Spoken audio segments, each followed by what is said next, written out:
Okay, in this video I'm going to talk a little bit about how to use a program called Aperture Photometry Tool to create something called a source list, which will contain a listing of magnitudes and something we can calculate a signal-to-noise ratio from.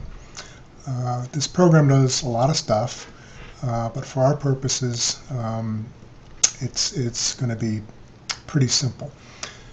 So first thing you want to do is kind of set up some of the preferences in here, and I think the defaults are pretty good as it comes.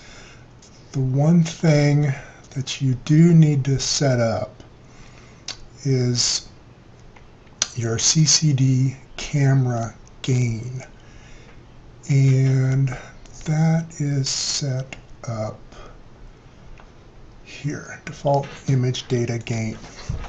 In the case for my camera, it's 0.258 electrons per ADU. You'll need to put in your corresponding value in here. And you'll probably have to get that from your manufacturer, although you can calculate that yourself. That's really the only part you need to get set up before you start.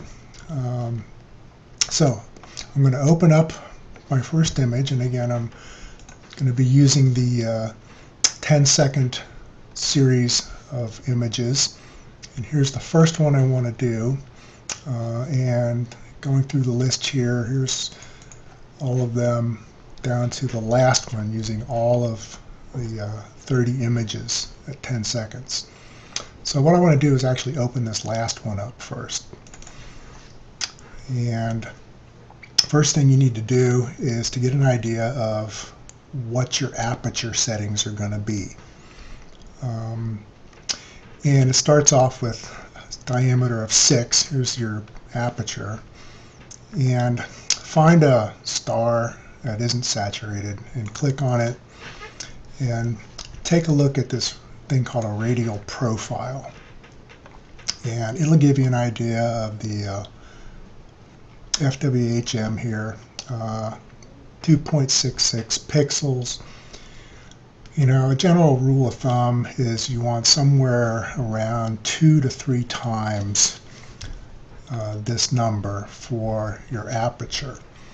So if we go with say an aperture of, I don't know, 6, that should be pretty good. That's a little more than twice this number here, and that's what the default is here. So if you needed to change it, you can come in here and set the diameter of your aperture that you're going to be using to measure the brightness of the star. You can also change your sky radius here. This I think defaults to 5 more than the diameter of your star radius, and then the outer sky radius is 5 more than that. That works pretty well, but you can certainly change these. We're just going to go with the defaults here. So in order to do the photometry, we've got the aperture size set. We need to come in here to more settings, and there are several ways you can subtract the sky background. Model B here is probably the best, so you'll need to select that. These other values I think are all at default.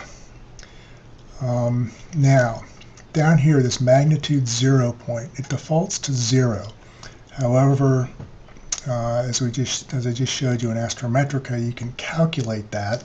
So you can either leave this at 0 and convert in Excel, or what I do is I type in 26.66, which was the magnitude 0 point for the 10-second series. That way, the table that this program creates is already going to be converted into standard magnitudes. The choice is up to you. hit Apply Settings, and then Recompute Photometry, and you can actually see that this star is about 15.8 magnitude. So what you want to do is create something called a source list. Click on Source List, and click on Create Source List, and that brings up this window where you can tweak some of the settings this program uses to detect stars. I find the defaults are pretty good.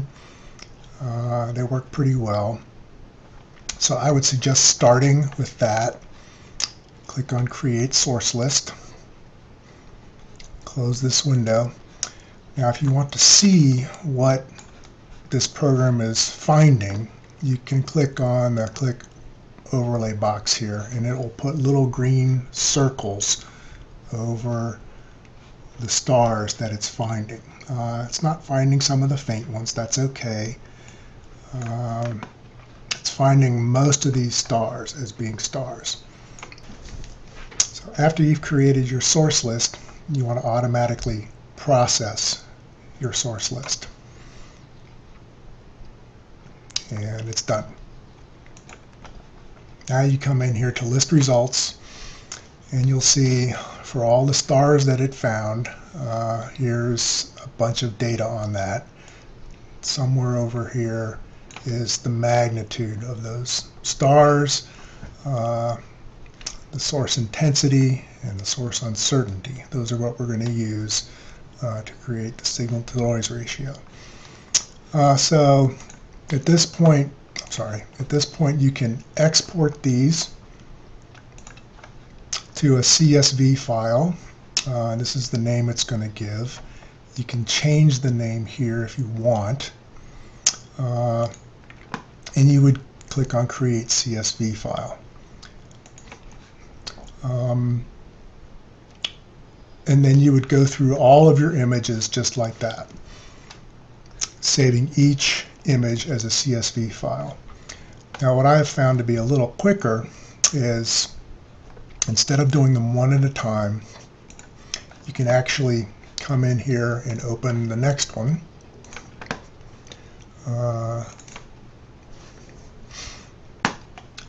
Click on, and you don't have to change anything about your aperture size. You're going to be using the same one for all the series. Source list, create source list,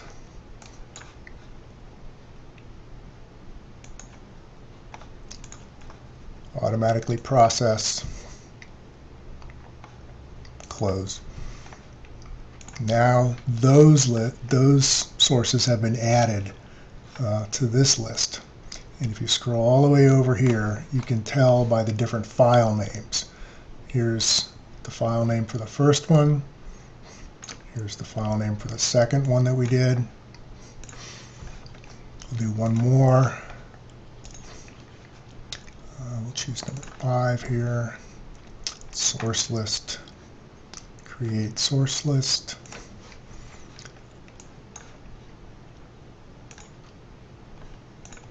Automatically process. Close window. Then you can look at them here, and again we've now got one image with all of its stars, the second image with all of its stars, and the third image with all of its stars. So you go through all of the stacked images that you've created, and then what I did is exported them, and I gave them a name, summary.csv. You can give it whatever name you want. You will need to add the .csv to the extension, so you need to give it the full file name. When you're done, you've exported it, you want to clear this out